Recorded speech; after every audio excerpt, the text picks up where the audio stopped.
Welcome back, guys, to GSL's Code A. We're in the last match of the day today. It's going to be GuMiho versus Ryung. TVT. I'm pretty excited, man. TVTs can tend to go for a long time. They sometimes. do. So, you know, even though it's getting close to the end of the night here, don't worry. You'll probably be here for a while. Both these players very strong. They are very strong. GuMiho has actually improved so much. Like, and Ryung is no one to laugh at either. Oh, yeah. If you laugh at Ryung, you've got some sick sense of humor. Ryung is actually one of those players that has this awesome sense of, I practice a lot, I don't practice too much, but I've got a good training mentality. You can just look at him in the face and you're like, that guy practices so much. There does come a point where you can practice too much, though, and it starts to degrade you. I just look at him and I know he balances his schedule right, and he just looks so focused and so ready. And there he is right now. Look at him. Well, he looks a little relaxed at this moment, but what he doesn't look like at all is nervous. No. And whenever I see him, he actually looks like, I don't want to say he looks like he doesn't care, but he just has this look on his face like he just woke up today. He's like, yeah, this is what I do today. His playstyle is very stable, and he's good at macro, according to our notes. And Sable and I actually do prep work before our cast. We look up all the match statistics and stuff, and then like miss these awesome notes at the bottom that we just didn't even know. Like, he's a stable player and has good macro. Was a former random player, so knows a lot about all races. That's actually true about GuMiho. I was surprised they didn't put down that he looks kind of like Leenock. People here in Korea just talk about that all the time. It's a really big joke in the Korean scene. So, but yeah, GuMiho has been improving a lot. I saw him play yesterday in a qualifier, and I've seen him play in the team leagues and at the qualifiers for this event, and in the first place. And this guy is a guy who's been practicing with Boyu for a long time. He used to play random, obviously, and he hasn't had his chance to shine just yet. But I think his sudden improvement allowed him to be here, and I think he's ready to shine. Yeah, it's interesting. A lot of random players end up picking Terran in the end. That's very true. TLO, of course, one of those players. Nurchio, he chose Zerg, I believe. He actually switches races so many times, I just don't know. And here we go. The maps are going to be Belshir Beach yet again for the starting map. Crossfire, SE, and Crevasse. Interesting map set, especially for TVT. Yeah, Belshir Beach for TVT is really, really interesting. Obviously, the map's much different now than it used to be. There used to be this huge clump of trees in the middle of the map that you could never go around. So if you had Viking control there, you just have the middle of the map and your opponent just doesn't know what's going on. He just runs and sees things that was awful. Now there's Zelnaga watchtowers, the map's a little bit different. Crossfire, a very scary map for TVT as well. The tanks just do so well there, it's very difficult to circumvent that. Going bio is one way too, if you just go only bio and get extremely mobile. He just made us GuMiho looking really angry. He does look a little bit tense, I have to say. I wouldn't say angry necessarily, but I think he looks a little bit like Leenock. I just love talking about that. Is that a bad thing or a good thing? No, man, it's good. Yeah. Leenock's great. He's a great guy. He actually played earlier today. I won't spoil the results of that. You can always check out the VODs. Yeah, you can. All right, so the map is loaded. We're going to jump into that in a second. Korean commentators are wrapping it up. And get ready for GuMiho versus Ryung. You forgot that, didn't you? No. I was just waiting for you to say it, man. Okay. Accusing me of forgetting. You give me the eyebrow raise. You're like, I think you forgot.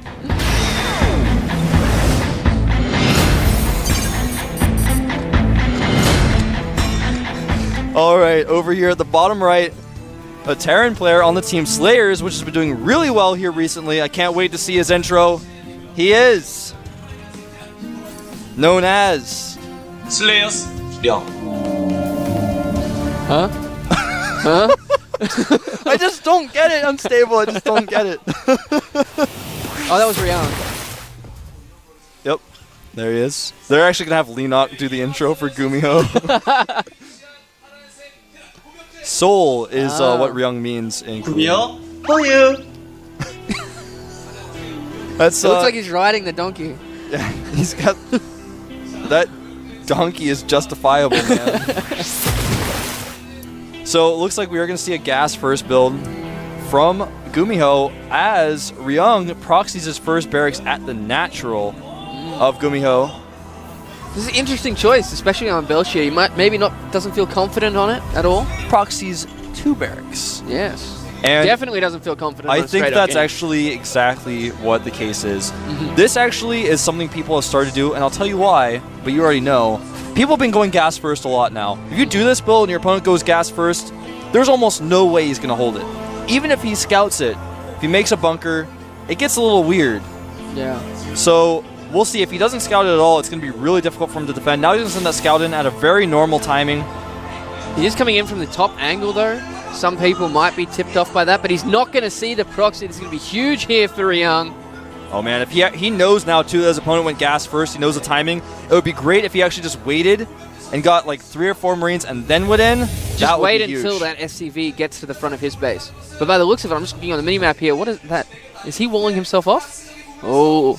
Oh, is he going to get another? No, I don't think he is. No, I was like, that's actually a genius idea. But no. There we go. So the SCV is going to come in here and see what's going on.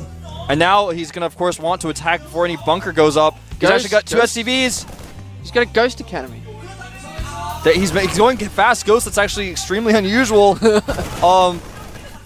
got that bunker going up now. He needs to focus down these 2 Marines at the front. Got a lot of SCVs being pulled, but both of those barracks are pumping out Marines as fast as they can. Nicely done here by GuMiho, trying to get that SCV. He does get the SCV down. Yeah, nice defense. And when that Ghost Academy was actually canceled, he's now going to make a factory. When that factory finishes, he will be able to make Hellions. That'll make his life a lot easier. And that bunker, of course, is going to have to be canceled. He doesn't have any more SCVs over here. Losing a lot of SCVs, though, to this attack by Ryung. And it looks like he's actually going to be surrounded. Nice micro by GuMiho. More SCVs falling, though. GuMiho's impressing me right now. He's taken out both of those SCVs. He's done a lot of the surrounding as well. It's really punishing him here. And the SCV is going to go work on that supply depot, too. Yeah, actually, this attack by Ryung has been thwarted, and even though he killed a lot of SCVs right now, it's 17 SCVs to 14, 3 ahead for Ryung, but even so, he's actually behind because he doesn't have the factory up, whereas the factory is already done for GuMiho. Is making a Hellion right now. That tech advantage is very significant. Yeah, he's trying to take out this bunker that looks like it was trying to go for a scout, but it's interesting that he wanted to go for those fast ghosts. And then has changed his mind. Yeah, well, of course, going for the fast ghost is really interesting. Like I said earlier, we saw Noblesse do something like that. We've seen MMA try to do that. But in this scenario, it made more sense to just cancel it. There's no way he was going to get a tech lab out. It just made more sense to cancel it, get the factory. So I like that choice. Expanding behind it. That barracks is He can't get away. Escape, but it just can't. It's in the corner already. Oh, did they remove the island in the corner? Yeah, there's no longer a secret island in the top right that you can land units on. I checked it. That's another change of Belcher Beach. And that's going to be it for that barracks, unfortunately. Alright, so the starport is finishing up here. GuMiho adding a tech lab on his barracks as well. Will this SCV get in here and see? Nope. Well, I'll check his vision here really quick. You may want to check his vision there. As the observer does the exact same. He did see the tech lab. Yeah, he saw the tech lab, not the starport, but he may assume that's a weird tech lab timing. Most likely he's going to assume Banshees. His own starport is getting pretty close to being done, so he should be able to get a Viking out in time. Yeah. Ryung actually making his command center inside his base, whereas GuMiho's got it right at the natural. Is going to help him as well, because he's considerably behind at the moment. That's very true. Now, will GuMiho research Cloak? He doesn't have enough gas just yet because he didn't take his second gas, so I don't think Cloak is in the cards for GuMiho. No, I'd agree with that. But we do have that Hellion sitting out at the front here for Ryung. The supply depot is down, but I don't think the Hellion's going to make it through even if he tried. Don't think so either. Right now, supply-wise, Ryung is 5 supply ahead. But right now, as far as workers go, he's ahead as well. But I'm going to get there, don't worry. The command center obviously is at the natural, like you said earlier, and he's going to be able to drop 2 mules faster. His command center is up faster. His orbital command's already done, and that itself is just going to completely obliterate just that few SCV difference. Absolutely, it's good. No, that this could turn out to be a more standard TVT after that interesting opening by both players. Indeed, this SCV does escape with its life. The Hellion doesn't really have much chance of doing much. He's just trying to see when that expansion's coming out. And I think after seeing that there was no command center there, he's going to feel pretty pleased. That SCV is a lucky SCV there. Yeah. Sees that.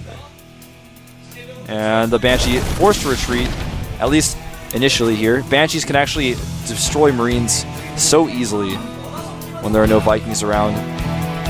Gotta be very careful though with this Banshee. Pulls back.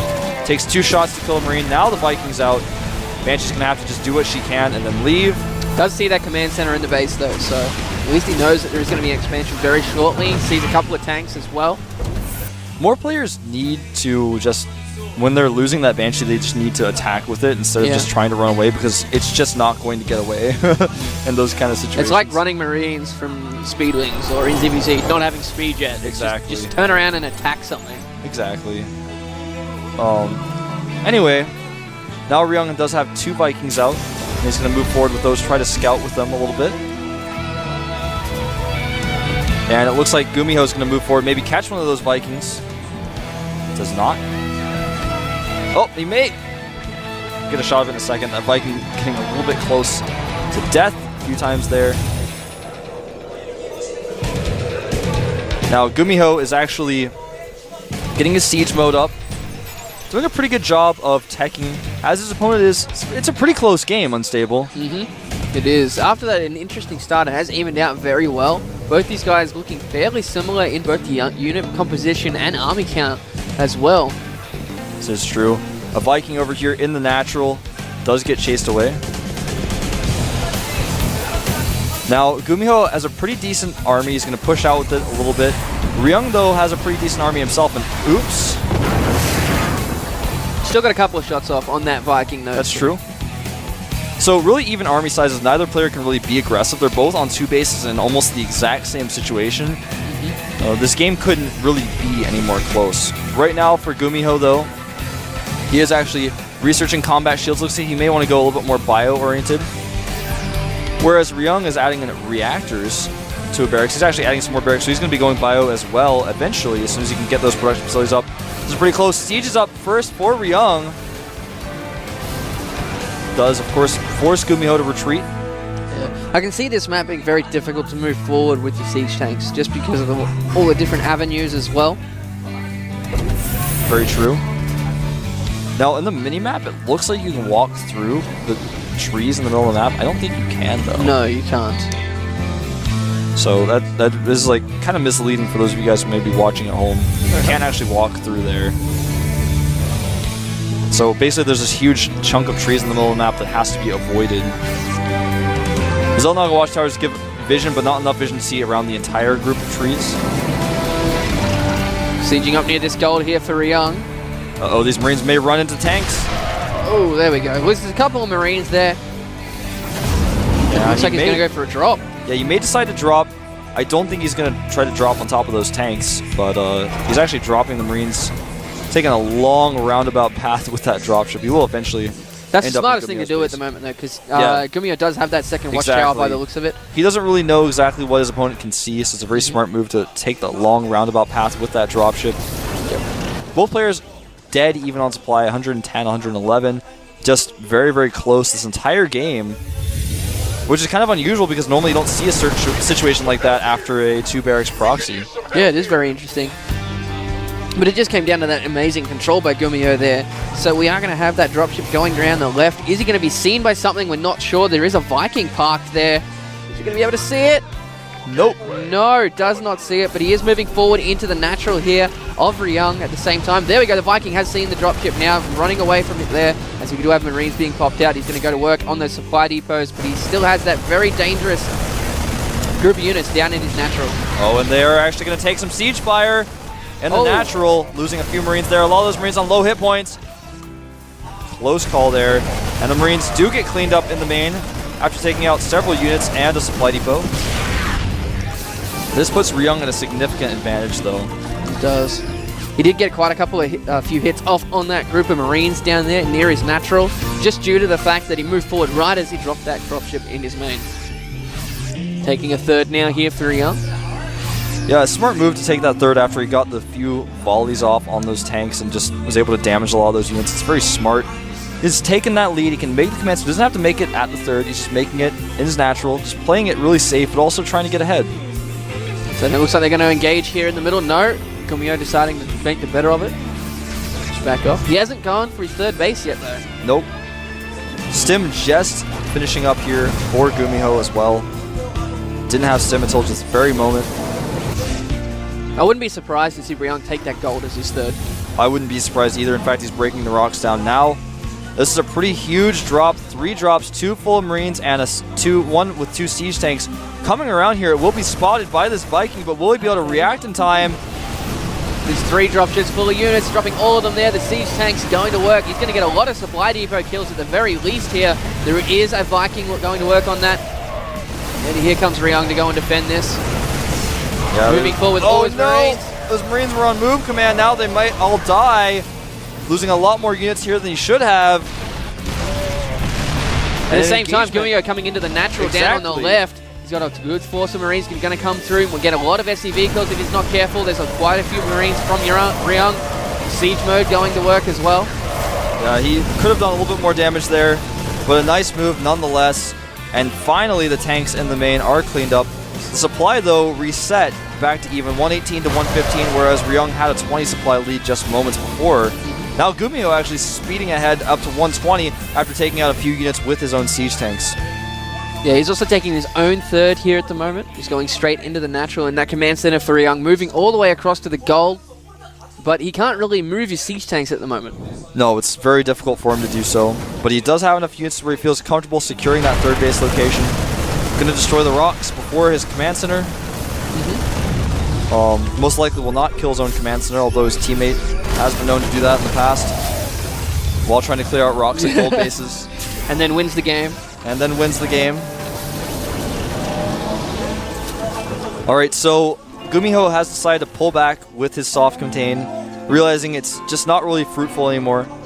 Doesn't want to get surrounded and lose that big chunk of his army. Yeah, it's a good choice by GuMiho there, though. You don't want to overextend yourself. Ryung does have that sensor tower in the middle of the map, sees quite a lot of what's going on. And now that he has that gold, he's going to start streaming ahead. Indeed he is. Making it into a planetary fortress as well. Yeah, that's something we've talked about a lot recently, being a little bit weird. You don't really need to make a planetary because you can't lift it. And then if your opponent wants to attack with Marines, he's just going to run around the planetary where the planetary can't hit the Marines anyways. Yeah, exactly.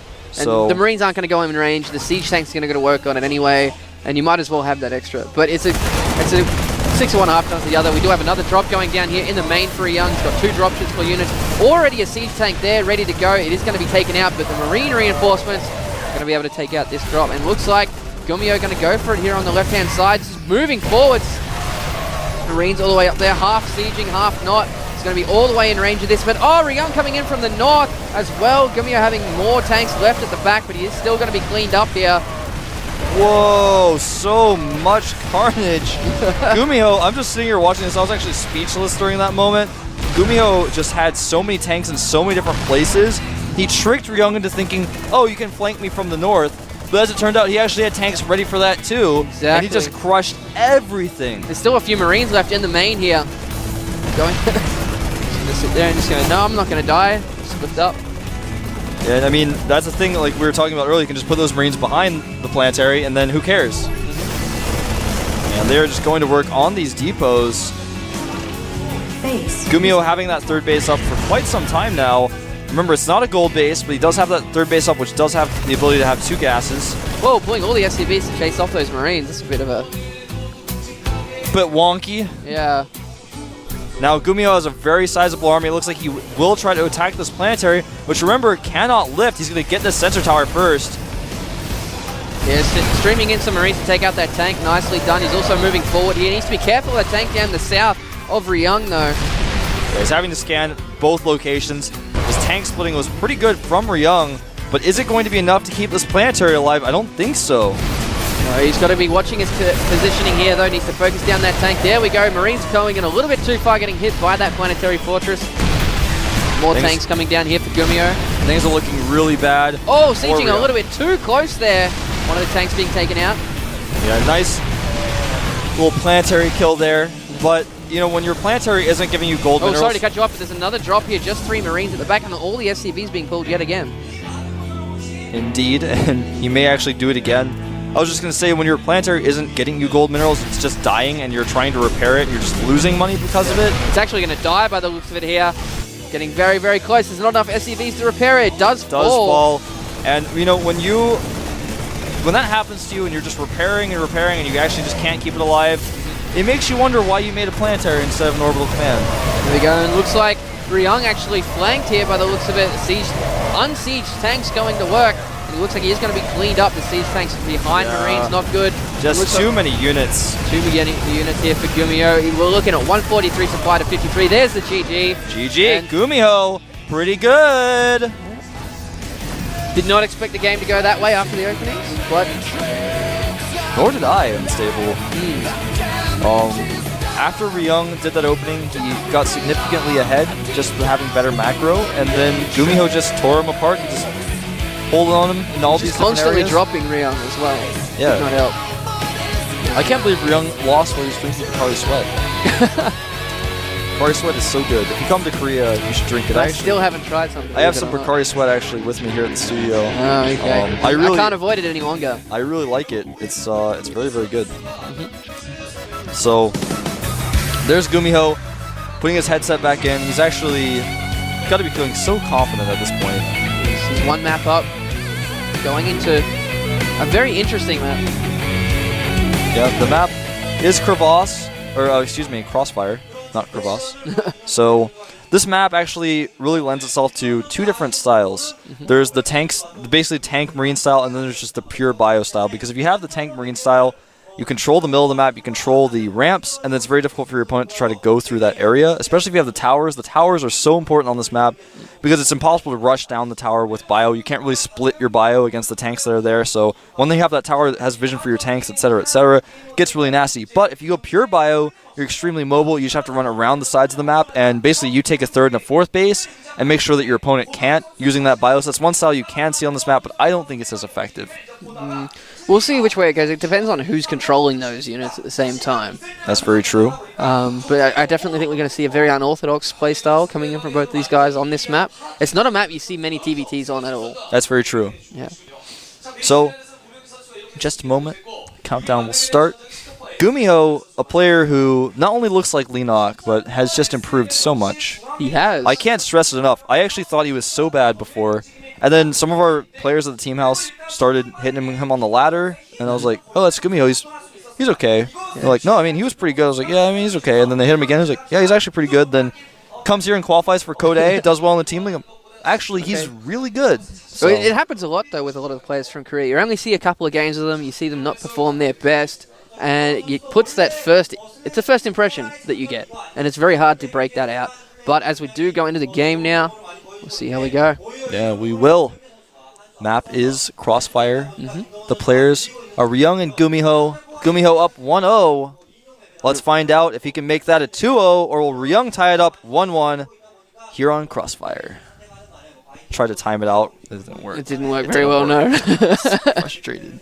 I was like, maybe if I just say the magic words, it'll just work out, and the map will just load, and everything will be fine and perfect. No. Not to be had. The Korean commentators, they just have a lot to say today. Yes. They really do. Well, there's three of them. Yeah, there are three of them. So we have a lot to say, but, you have that extra person.